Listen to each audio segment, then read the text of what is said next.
Molweni. Mandithathe lithuba ndibolise egameni likaJesu waseNazaretha. Ndisindisiwe, ndiyamthanda uYesu, uyayinceda impilo yam. Amen. Selilithi ithuba singabonani kula makhasi, especially njengoba nisazi ke okokubana nayo le TV yaqhubeka. So selilide kakhulu ithuba singabonani. Kodwa namhlanje ndiza nje nezinto bekumele wakudala ndinizisele zona nendiqonda into yoba zibaluleke kakhulu ukuba kube kanti niyasifumana. Namhlanje sizabe sithetha nge-fasting. Ndike ndayenza ke enye i-episode emalunga ne-fasting apho imfutshane khona. Ungayifumana napha ku-YouTube, iyafumaneka, ubhale nje Pastor S.Ntlaninge. Leyo ngeshwankathelweyo. Amen. So ke ngoku ndibonile into yoba mandiphinde futhi ndivuselele bazalwanini, ndinikeze futhi le fasting ukwenzela into yobana le nkonzo yinkonzo ebaluleke kakhulu kwaye yinkonzo enomahluko ekwazi ukubanceda abantu balifte. UThixo sixhumana naye ngendlela ezohlukahlukeneyo. Kuye kunyanzeleke ke into yobana kanjani masixhumane naye, ngoba xa singaxhumani naye kutsho ukuthi direction asizuba nayo. So ukuze sibe ne-direction funeka sixhumane naye. So thetha ukuthi ke sizawuqala ke ngoku lo fasting. Uba ngabe ukhona uyaqala mhlawumbe ukubukela i-TV yakho, cofa nje amaqoqo wabonayo ukuba ungakwazi ukusupporta si-online TV okanye si-internet TV. Niyayazi ntoba zonke izinto zenziwa ngedatha, ezinto zeteknoloji namhlanje zenziwa ngedatha. So siyavuya ke ukuba nani kakhulu. Sivuyela nale nto uba siyabona kwi-dashboard yethu okokubana vele nikhona, niyakhomenta, niyaxela ukuba niyayithanda i-channel le yakhe. Loo nto yenza into yokubana mayikhule. So ukulayika kwakho nokufollowa kwakho funeka ukwazi into yoba kwenza umahluko egameni lenkosi. Siyabonga kakhulu. Ndicela ke kwixesha langoku singene ke kwinkqubo yethu namhlanje. Namhlanje we about to talk about fasting, how to fast, how to enter your fasting, and how to move on as you fasted, and how to drop your fasting. It's very much important. Ndithetha ke ndijongise kubantu abangamaKrestu egameni lenkosi.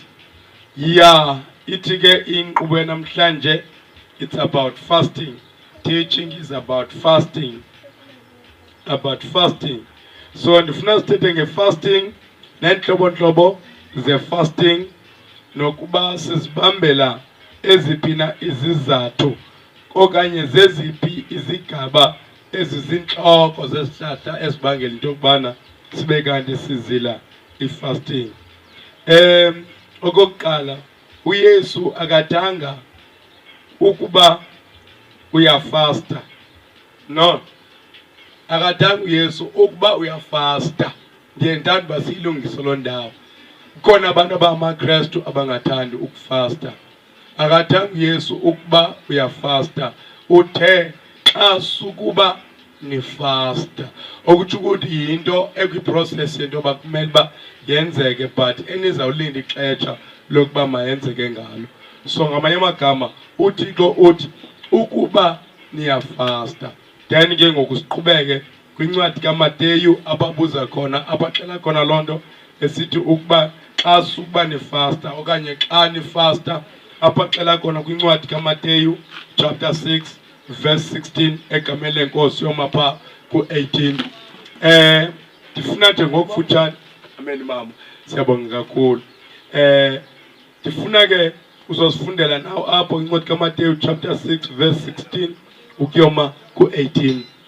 And then uYesu uthe xa ufasta, ngenxa yokuba ufasta lolunye udidi kwiindidi zobomi nokuphila kwamaKrestu.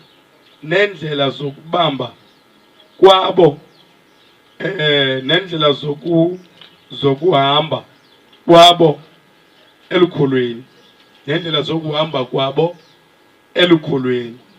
Ngenxa yoko ke ziyi-5 izinto ekufanele ukuzibuza zona phambi kokuba ufaste.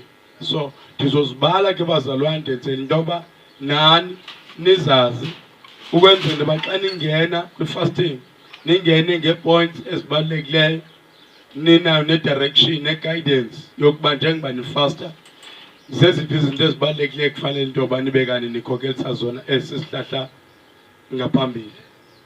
Ndizanicela ninabantu abam nini boy, ndicela into yoba nimuve, ndicela uba nimuve nkosikazi, ndicela utshoka abantwana baye kuniphazamisa. Alright, then kunumber 1, ingaba nguThixo okuxelela ukuba zila ukutya okanye uzila ukuba utyhafe isiqu somzimba wakho? Ngumbuzo wokuqala lowo. Umbuzo wesibini, zintoni ezizizathu zokuba uzile ukudla? Kumbuzo number 2 lowo. Kumbuzo number 3, siyintoni esona sihlahla sokuba uzile ukutya, ezona zizizidingo kuwe? Kumbuzo lo wesithathu. Then umbuzo wesine, zeziphi iziphumo ozikhangeleyo apha ekuzileni ukudla? Kuba ukuzila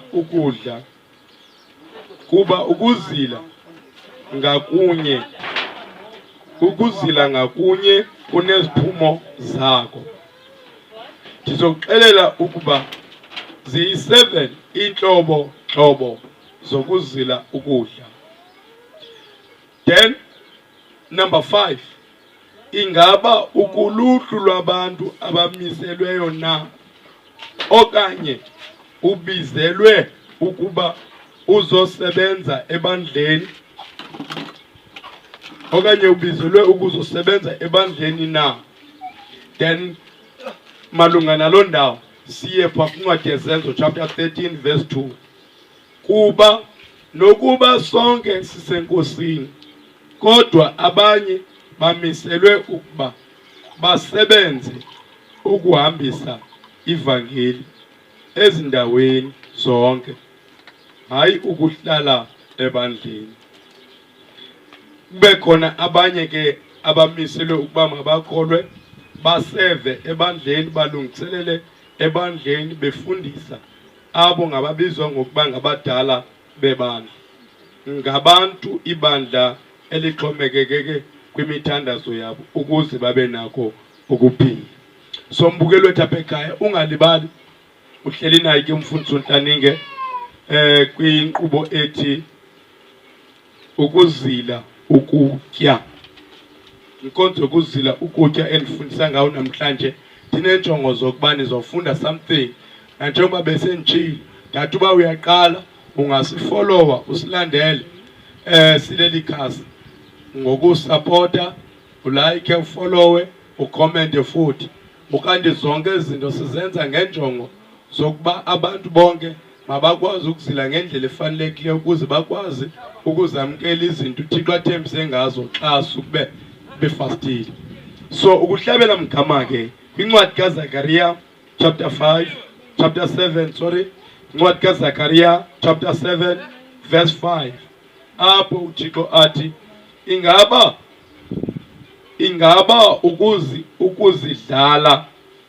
ukuzila kukudlala nakum, okanye uzilela izinto osukuba uzenza ebukumkanini bam, okanye uzilela nje, ukuzila nje kungekho sizathu santo uyizilelayo? Imibuzo ke ithi, uzila ukudla ngenxa yokuba uThixo ekukhokelela apho? Umbuzo oqala. Okanye uzila ngenxa yokuba umoya wakhe oyingcwele ekuthuma ukwenza njalo? Okanye uzilela izinto zakhe zokusebenza umsebenzi wamandla wakhe nokuze azukiseke, okanye uzilela ukuba kusitshiwo ukuba amaKristu amelwe kukuphila ngokuzila. Then masiyeke ngokufutshane malunga ke ngoku nokuphuma nesombululo kwezo ndawo. Incwadi yabaseKorinto bokuqala verse 10 verse 7. Chapter 10 verse 7. Incwadi yabaseKorinto bokuqala chapter 10 verse 7. Ukungabusi izithiki, ukungadlali. Then kwabaseKorinto bokuqala futhi chapter 9 verse 27. Ukuqoba umzimba. Ukhumbule ezi zindawo ezibalulekileyo kumele ba uqiniseke ngathi zii-pillars zokuba njengoba uzila ukutya ngeziphi injongo uphezu kwayiphina into njengoba uzila ukutya. So ngoku siya in scriptures ndenzela uba kungabi ngathi ndinixelela izinto zomqala wam.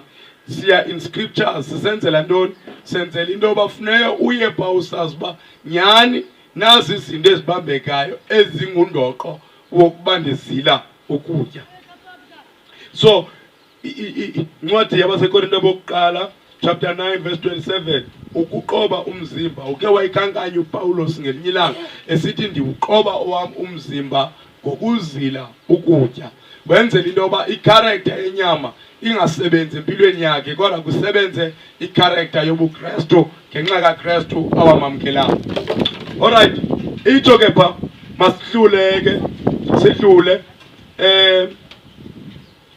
ukuqoba umzimba nokuqinizelela kubahlezi ekuvakaliseni indaba ezilungileyo ukuba nam ndibe ngumlahlelwa ngaphandle.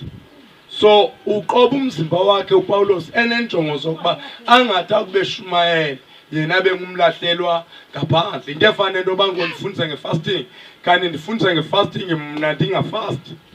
So uthetha loo nto uPawulos uba ndingathi mna ndixelela abantu indlela yokuphila ngonaphakade kanti mna andizuphila ngonaphakade. So loo nto abantu abenza loo nto nabefundisa abenza loo nto ngabantu esiye sibabize ngokwesezibhalweni ukuba ngabafarasi, ngabantu abathetha into bengayenzi, ngabantu ababopha umthwalo onzima bawuthwalise abantu bona ngokunokwabo bangawuqali kwawuqala ukuwucikimisa. So yiloo nto ke uPawulos le ayithethayo apha. Then fasting brings down the flesh king and puts him under subjection. That's why when you begin to a certain thing, there are some many changes in your life, because fasting is always bring you near to God. Every time when you fast, faster, you become closer to God. Every time when you fast, you become near to God. Every time, because fasting is a spiritual service, it's a spiritual obedience, it's a spiritual will of God. So the moment you fast, which means you enter a covenant with God, and you make it clear to God that you are very serious about the friendship which is between you and God. So in other words, when but as you drop your fast, after dropping your fasting, so you will feel some kind of power. You will experience some energy in your body that you could not subscribe. You could not subscribe. You will feel some kind of power that will be upon your life. And this is just goshulayo yoqala ukuzohlula. Apho isika khona yoqala ukunqoba. and uyehova amandla ongazange wawava ebomini bakho, uyehova impilo yakho ibalula uma kumele ukuthandaze. Because sometimes if you don't fast, mangabe kumele uthandaze uyonqina ngenxa yokuthi inyama sekuyiyona erulayo phezu kobomi bakho. Kanti i-fasting iphinde yabalwa njengezinye zezixhobo zokuba xa sukuba ufasta udoba ubukumkani benyama phansi, uthathe ubukumkani bomoya bube setronini yokulawula phezu kobomi bakho. Okwesibini, fasting yenza ukuba ukwazi ukuxhumana lula noThixo. Because sometimes ezinye zezinto ezithi sithandaze sohlukane emthandazweni singakange simve uThixo empilweni okanye emoyeni wethu enyakaza impilo yethu.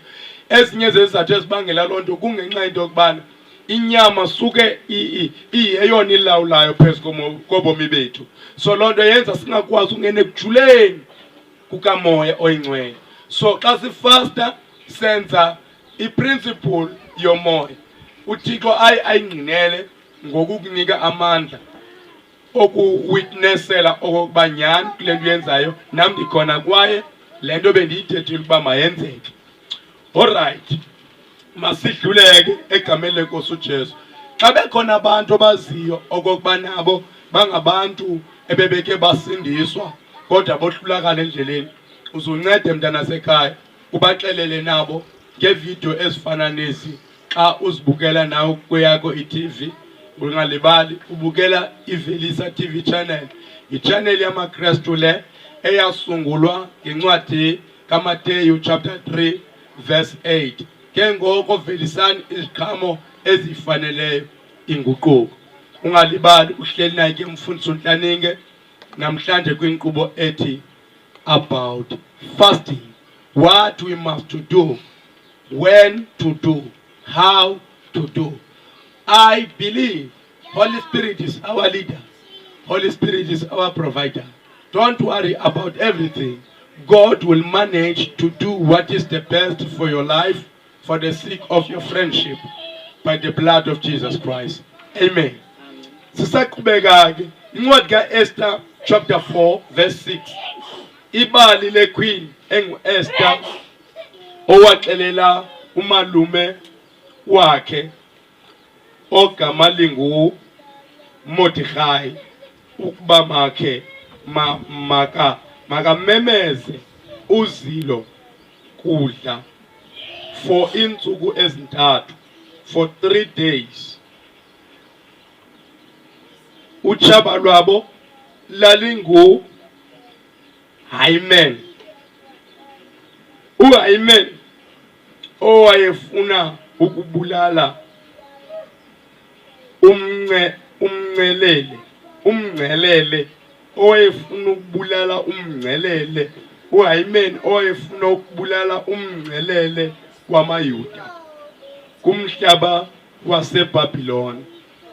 uEsther owathi kuMordecai, yiya wena, zilela mna, cela isizwe sonke ukuba masifaste okanye masizile, esithi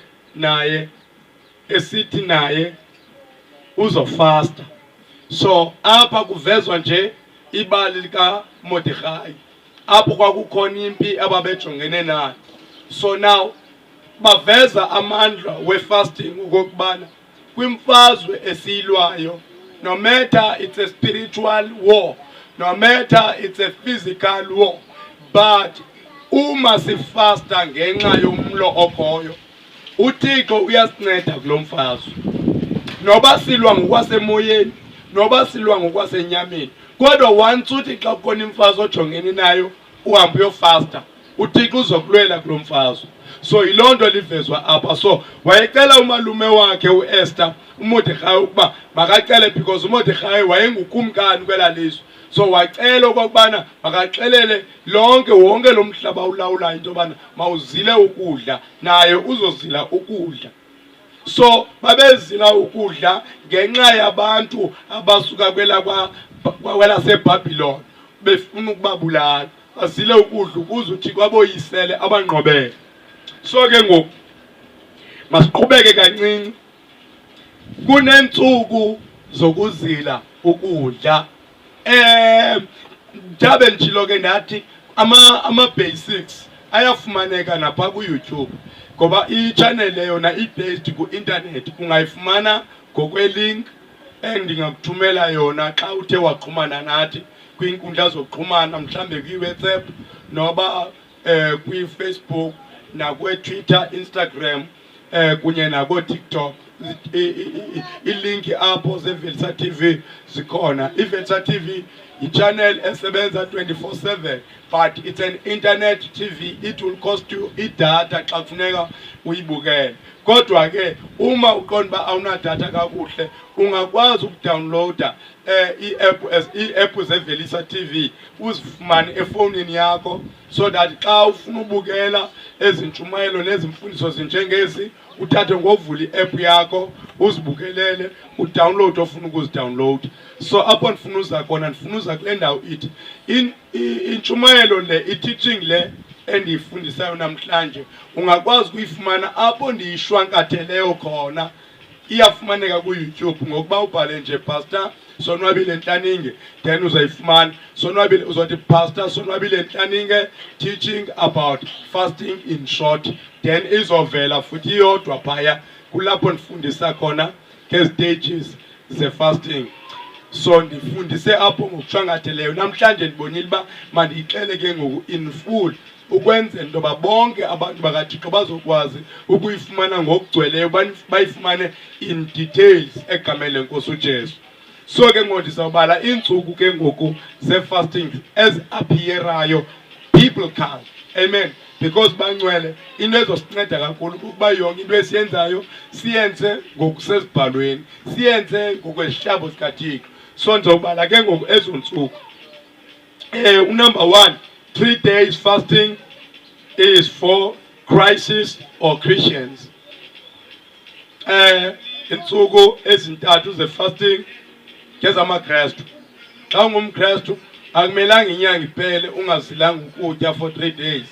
Kodwa ngenxa yezigulo esezikhona zanamhlanje ndiye ndithi mna umzalwane ke makathethe noThixo malunga nelo xesha aqondayo uba u-estimate uba ingalilo anokwazi ukulenza, because abanye bathi befasta bavele bagule phakathi kwi-fasting kunyanzeleka uba bayidrop, kanti iyoba indlela baqale ngayo ugula uba beyogula okokoko. So yiyo laa nto ndiye ndithi ke kukhona nama-basics enzawuthi xa ndiphinde ndibuya kwenye imfundiso ndifundise ngokucacileyo ngama-basics we-fasting, okokubana wona asebenza kanjani, nalapho ndizobe ndifundisa ngawo in full according to the scriptures eBhayibhileni. Then 3 days fasting is for Christians, and then lusilo olo ndithetha ngalo olukela appeara ngexesha lika-Esther chapter 4 verse 16, uzilo lwamaKristu. Then kubuye kuzoba incwadi yezenzo chapter 9 verse 19, olo luzilo lwamaKristu kwakhona. Iseluzilo lamaKristu. Xa usiya pha uzofika ubone pha bubungqina bokubana akhona lama 3 days fasting nyhani, even though kuziintsuku ezininzi kodwa akhona nyhani a-biblical. And then siphinde sibuye siye kwincwadi kaDaniel chapter 10 verse 2 to 3, uzilo lamaKristu. Kodwa apho kuyi-partial fast. Partial fast ke is for revelations. Mawungumntu nje ofuna ukutyhilelwa kakhulu nguThixo izinto ngokwembono, naxa ulele naxa uhleli ufuna ukusebenza kakhulu, i-fasting ebizwa ngoba it's a partial fast, njengoba kukhona ne-dry fasting. Sorry. So masibuye ke siqhubeke incwadi kaDaniel again chapter 9 verse 23, iziphumo zokuzila ukutya kwi-21 days kwi-fasting yamaKristu. Eat something per day. You eat something per day. Kule 21 days you eat something per day. Qho ngosuku uyanqobisana noThixo uba lo yeyiphi into ozoyitya ngolo suku, yoyiphi into ozoyitya ngolo suku. Then as long unqinelele naye uThixo qho ngala hour wena utyala nto awugqibe ngeni uzoyitya until ugqibela 21 days. But lo 21 days for partial fast is for revelations. Ngeyezityhilelo leyo Yo, it's very, very powerful. And sebenza ngam takababa. I can prophesy upon your life. Man pegana na emehlweni yakho nje, dinga prophet, dinga uxela izinto ezenzeka. Kwiminyaka eyadlulayo ndikulocatele neminyaka nenyanga ndikulocatele nensuku namaxesha. Yo, it's very powerful. Ile ibanjwe nguDaniel kwexesha babehleli belawulwa ngukumkani uNebukadnezar. Wathi wabona iphupha elaxaka bonke abantu kwisizwe saseYiputa. Wathi selicaluleke elophupha elo wabiza uDaniel. It was a first and a last man to reveal iphupha lika Nebukadnezar. So I'm telling you, lo fasting leyo inzulu and it deep kakhulu ngendlela engaqhelekanga. So it's very much important and it's very powerful egameni lenkosi. And then sibuye sekuncwadi yendumiso chapter 33 verse 13. Nalapho ngekuzila ukutya. Ibuye izoba iLeviticus chapter 23 verse 27. Nalapho kuzila ukudla. Incwadi kaYeremiya chapter 36 verse 6 ukuzila ukutya. Ibuye izoba incwadi kaEzra chapter 8 verse 23 nalapho kukuzila ukudla.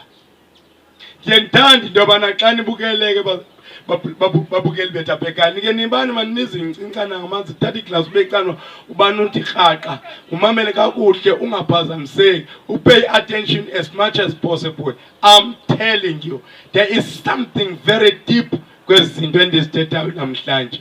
Hallelujah. So siyaqhwankqathela sesigqibelisa ke ngoku siyaqhibezela ndithe ndifuna uyifundisa ngokugcweleyo lenkonzo yanamhlanje. I-chapter endiye ndayifundisa kuyo ngokuyishwankathela sendiyenzile ndiyipublishe kwakulo nyaka kuphelileyo kodwa kulona unyaka ke ngoku ndifuna nje into yobana siyifumane ngokupheleleyo ke ngoku enzela uba yazi xa ihleli phaya izuyandawo uyomana uthi nje kwelo xesha ulifumanayo usebenzise lona ukwazi ukuzifumanela. Alright, sizobamba ke ngoku umngcelele ke ngoku sizawubala ngoku sobala ezinhlobo ze-fastings bendithetha ngazo okokubana zingaphi. Sisigaba esi sokugqibela kwinkqubo yethu yanamhlanje efundisa nge-fasting egameni lenkosi. Ukanti ke uhleli naye umfundisi uNtlaninge kwiVelisa TV channel kwinkqubo about ukuzila ukutya, how to fast, when to fast, what to do about fasting, what to hide, what must be in public. Those are the very much important steps in the Lord. Ngoba lithi iBhayibhile singamagosa wemfihlelo zikaThixo. So masiyeke ekubaleni ke ngoku ezi fastings.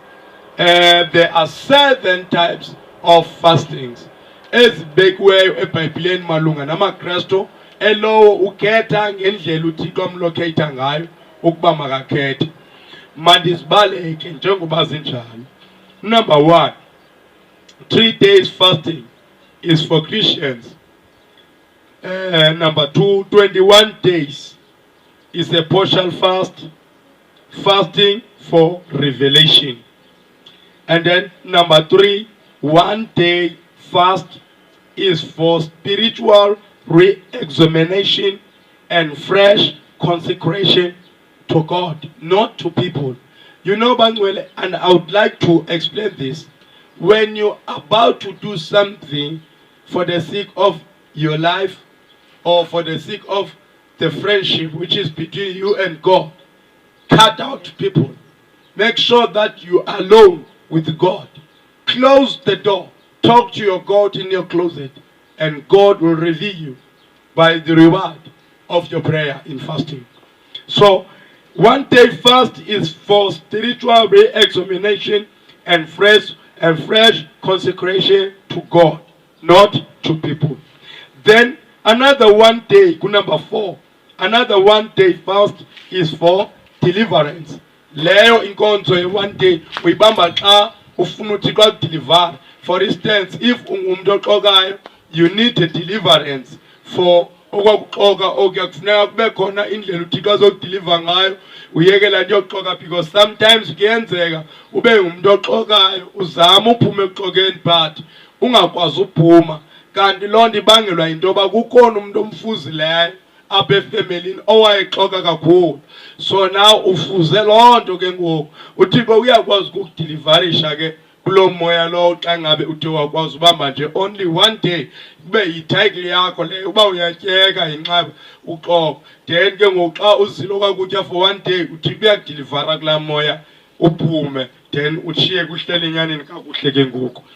Then number 5 uthi you fast according to the say and with an explanation into it.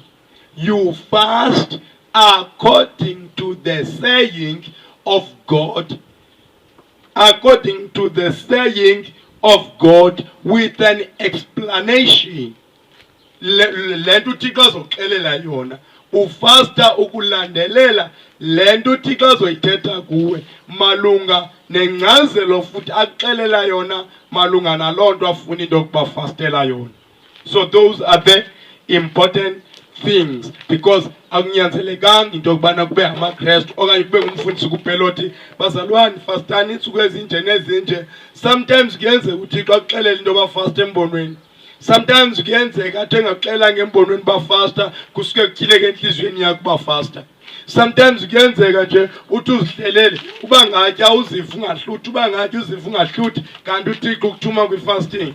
Those are the different ways uThixo arevila zona ukuze ubone uba uyadingeka kwi-fasting. I-fasting it's a booster of Christians. I-fasting it's a protection. I-fasting it's a protection of Christians. I-fasting is a way to show God about how serious are you about the relationship between you and God. Sometimes if you humble yourself before God, you can show him that by fasting or through fasting. Hallelujah. And then number 6. Number 6, another one day fasting is for healing. If you are a minister, this one day fasting, it will help you a lot. Yokunceda kakhulu mntakababa maku ungumsebenzi kaNkulunkulu usebenza mhlambe ngoku-encourage abantu bakaNkulunkulu, that one day fasting izokusiza kakhulu. Ma ungumuntu ophiwe ukuthi uthandazele abantu baphile, la one day fasting iyokusiza kakhulu. Ma ngabe ungumuntu othunywe nguNkulunkulu okokuba hamba uyovangela ushumayele uhambise ilizwi lenkosi, that one day fasting it will be useful for you. So those are the different ways to fast. Then the last one, number 7, last one, 40 days fasting. 40 days fasting is for dominion. 40 days fasting is for dominion, or is for ability, according to the King James Bible. It's for ability. God, it's for dominion. 40 days fasting. That's why little Bible, what do Jesus make we have 40 days? Wabuye gcwele ngamandla. Kokomoya. Little Bible wabuye gcwele umfolo ngokwamandla womoya. And little Bible Elia yena wabamba le 40 days fasting. Wathandaza kuThixo emveni koko wayivala imvula wayitshika uba mayinganethi iminyaka ngeminyaka. Waphinde wahamba wayozila futhi ukutya enye 40 days fasting, waphinde wayivulela futhi uba mayiphinde inethe futhi. So kula 40 days fasting yiyona yona endingayibiza ngokuba yengaphezulu kuzo zonke i-fastings eziseBhayibhileni, yiyona engaphezulu kuzo zonke.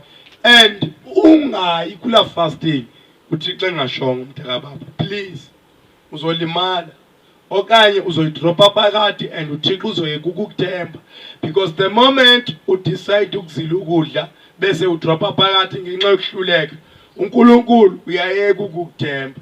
Uthola ukuthi masoyibamba fasting ngokwesibili sekalinda ukuthi uqala uqede ukufasta before akunike lokho ekade ukudinga. Kanti by the belief uma sifasta izinto uThixo asinika zona okanye sizifasteleyo uqala ukusinika zona kwexesha sisaqhubekayo nefasting. uyasinikeza lezo zinto.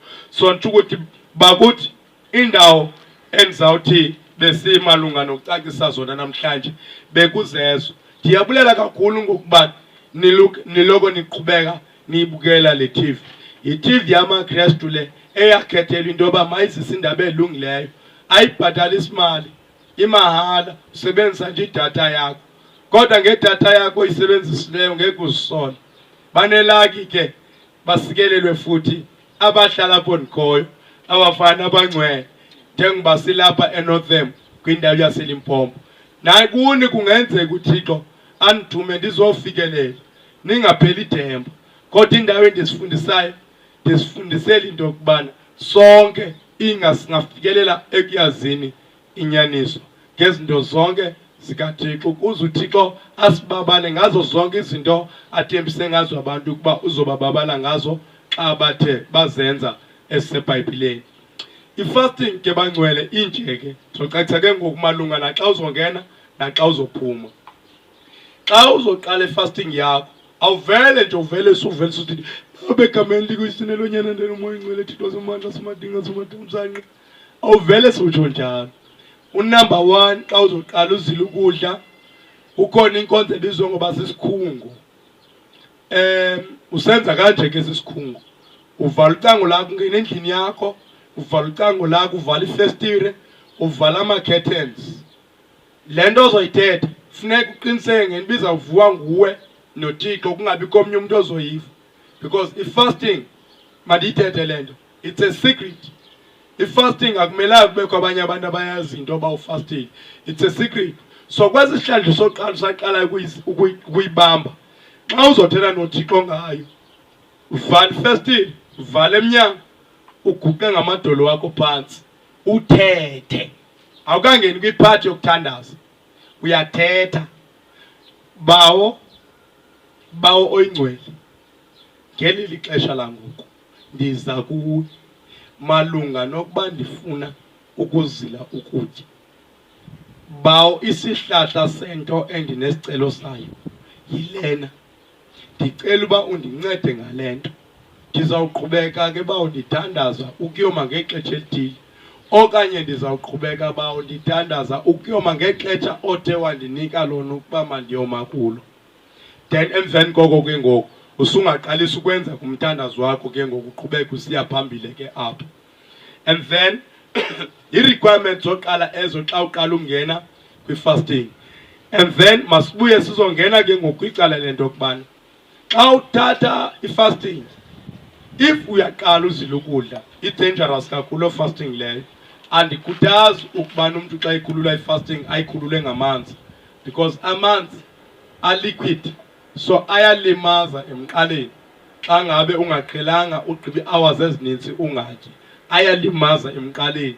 Ngaske utye mhlambe noba into esisidudu khona lamarhiwa athengisayo apha eshop webhanana, mhlawumbi usele noba ngawo nje, kodwa bangaba wekho ungenza nje mhlambe noba sisidudu somqotyolwa nje, eso sidudu eso wazi uba sisidudu secepho zosiba uzositya.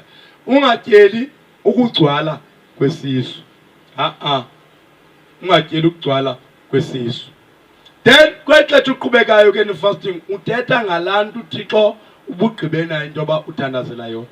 Enye yezinto ebangela into yobana imithandazo abantu xa bethandaza kuThixo ifasting ibe ngathi abaphenduleki, ibangelwa kukubana umntu uthi ethandazela le nto athetha ngayo kuThixo, xa seqhubeka ethandaza ngoba nethandaza amikse izinto zibe ninzi.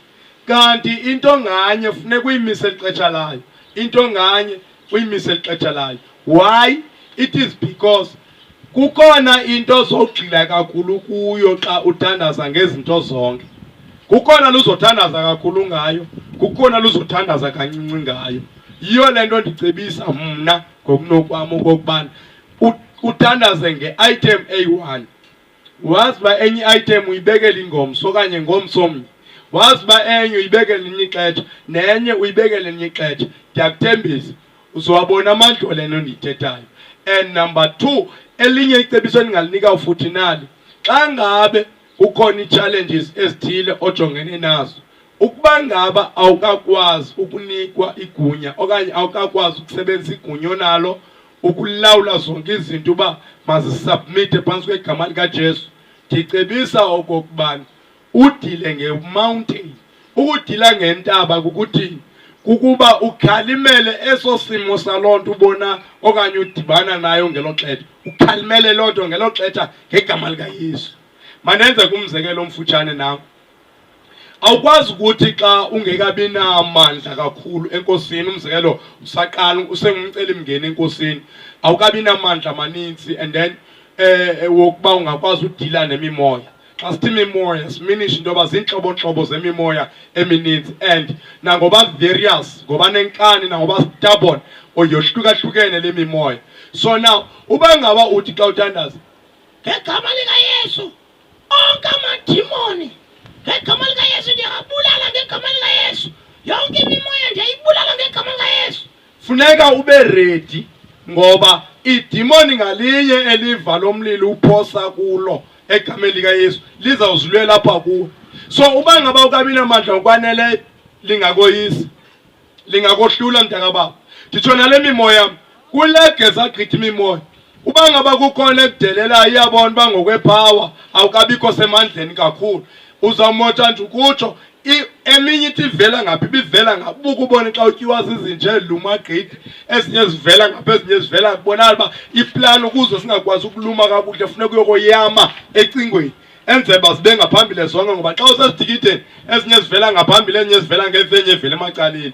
So ziye zikwisina phantsi xa kunjalo. So amadimoni anjalo because the moment uthi fire kulo lonke uhlobo lemimoya, so yonke laa mimoya njengoba uyiyalele egameni likaYesu ukuba makuye umlilo kulaa mimoya, laa mimoya nayo iyazilwela ayiyeki.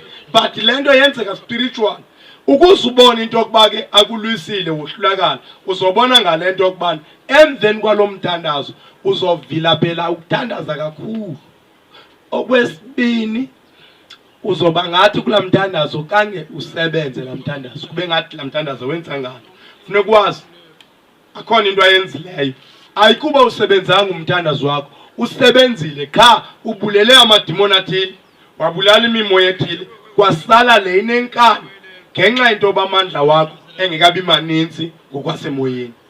So izinto ezikamoya ezidinga nizi-understand bangcwele. It's very much important and I know if ungazibamba lezi ndikutshela zona njengamanje ungabona igain yakho ingakhawuleza kakhulu ukukhula enkosini.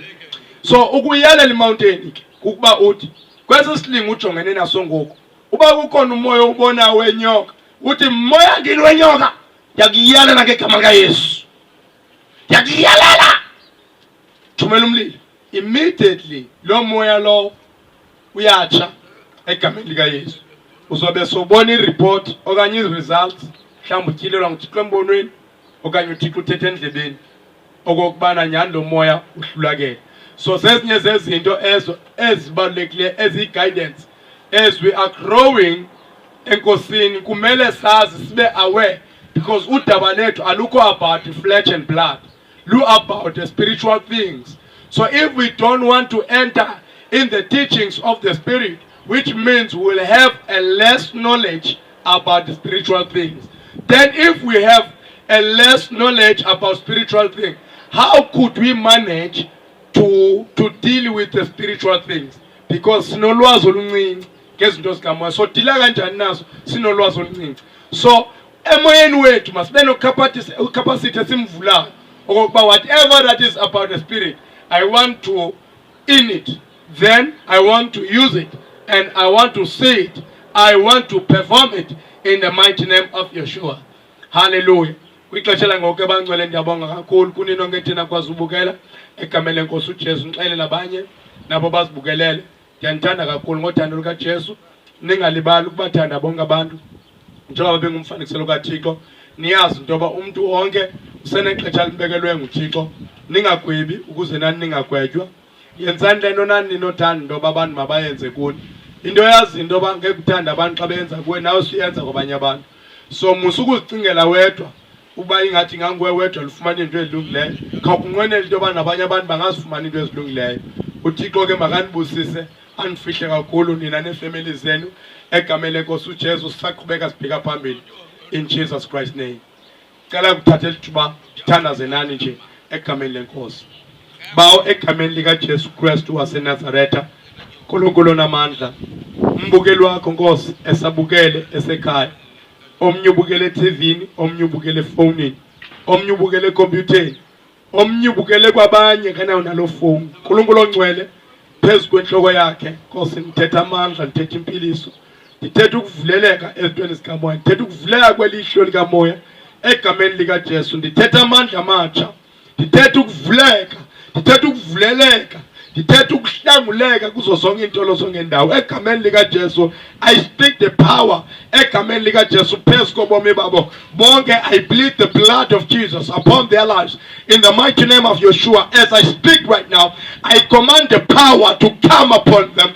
I command the power to be released upon them in the name of Yeshua. As I speak right now, Herushaka Mentakabushes Remazebra Katukena Zato Zeperata, in the mighty name of Yeshua. Bafihle Nkosi balondoloze egameni nasegazini elinamandla likaJesu Kristu waseNazaretha. Emndenini yabo ndithetha uxolo, ndithetha inceba, ndithetha ukuzeka ngathi umsindo, ndithetha ukwakheka ngegama elinamandla likaJesu Kristu waseNazaretha. Emshadweni yabo ndithetha ukuqina, ndithetha ukuboshwa ngebopho lukaThixo egameni likaJesu. Ndithetha ukubopheleka ngaphakathi, ukukhuseleka ngaphansi kwazo zonke izinto ezikhona emhlabeni egameni nasegazini likaJesu Kristu waseNazaretha. Moya Ngcwele, vusa lona lowa esebefile ngenxa yokudubatubeka, ngenxa yobude bendlela egameni nasegazini likaJesu. Inceba yakho Nkosi mayityhileke phezu kwempilo zabo egameni likaJesu. Bawo bavelele Nkosi ngenxa yethu thina wasithumayo kokuba masize emhlabeni sizovakalisa ukuthanda kwakho. Bavelele bawo, sicelela bona ngoba bengakwazi ukusicelela egameni nasegazini likaJesu Kristu waseNazaretha. We thank you, Father. We bless your name in the name of Jesus. We thank you for the blood that you fallen on the Calvary, the blood of the Lamb, in the name of Yeshua. Menta libro hosha sotabai liko sobra katazel paredes meka nujas eliso mahadas in the makarujes in Jesus mighty kamoshanda ekamen liga Jesu Christo was in Nazareth. We thank you, Father. We bless your name in Jesus Christ's name. Take your glory in Jesus' name. Amen. Thank you, Lord.